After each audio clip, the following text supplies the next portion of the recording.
Hey kids, this is Ivan. How you doing? It's day 22 of RPG A Day 2021. It's literally actually the 21st, but I just got home from a gig and there's only a few minutes left before it's actually really the 22nd. And the word of the day, the only word of the day, is substitute. Great song on the Live at Leeds album, but this blog post or video really isn't about that, is it? My youngest daughter is really a good cook, and she moved in with me about a little over a year ago, and she just turned 26 on the 9th of August. And so she's, came in and she's made like a whole bunch of great food. However, she's had some less than stellar moments.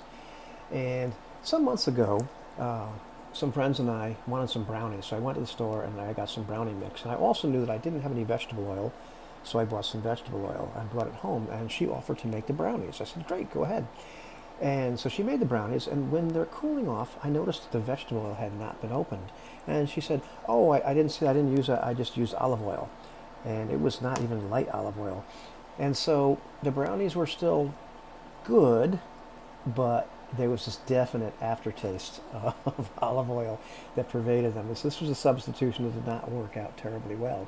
But it kind of ushers in the topic that like every substitution we make can have an appreciable effect. And role-playing games themselves, are the role-playing game experience really is a synthesis of a whole bunch of parts, and substituting any one of them can have an effect, sometimes subtle, sometimes dramatic, upon the final experience. And being a person that comes from the OSR background and having cut my teeth on the early versions of TSR D&D, I'm no stranger to substituting mechanics or procedures or parts of the system, with something else. And in fact, the whole OSR is kind of built on that. I mean, games like things like Lamentations of the Flame Princess and Astonishing Swordsmen and Sorcerers of Hyperborea, you know, James Raggi and Jeff Talanian have done some great substitutions of some of the mechanics with things that make them arguably better games than the originals. And there's just hundreds more in the OSR. And also I did a lot of experimentation with different rules, different mechanics, and every single one of those had an effect on the way the game feels.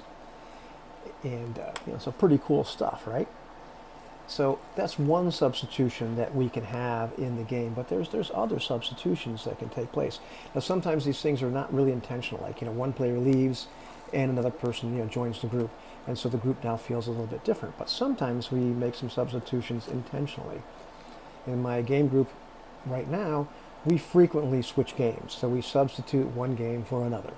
And every time we do that, the experience is dramatically different.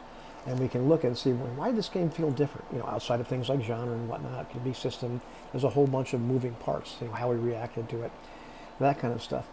We've also, which, that's really interesting. But also, what's interesting is the times I've had the opportunity to switch one game for another and using the same characters, using the same scenario in the same campaign, and seeing how that feels different, and seeing like how all of a sudden you start to make different decisions which are partially informed by how the game world reality works, how the system works.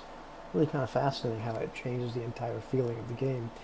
The other thing I've done in my expanded group is switch game masters, and so playing the same game, playing the same campaign, but switching up who's running the game. That's fairly interesting, and I was kind of taken aback by this idea at first, but having experienced it, it can really bring a new layer of depth and richness to the game.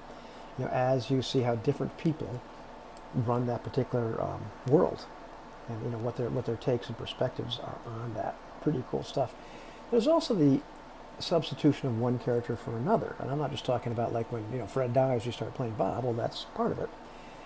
But also, being introduced to things like troop style play, playing a stable of characters, and seeing how the game becomes once again more rich, and the experience overall becomes more varied because you start to see that particular situation or scenario or backdrop through several sets of eyes, through several different perspectives and abilities, and what have you.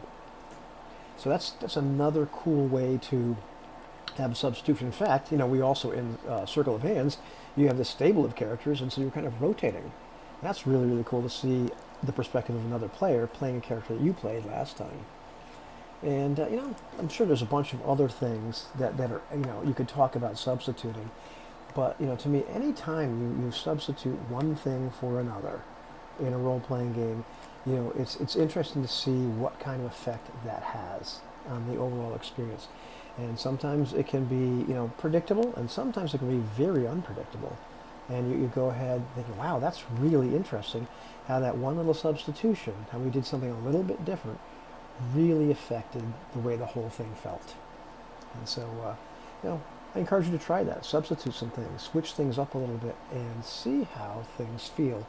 And figure out, well, why did that happen? Interesting stuff. Take it easy, and use regular cooking oil when you make brownies. Trust me.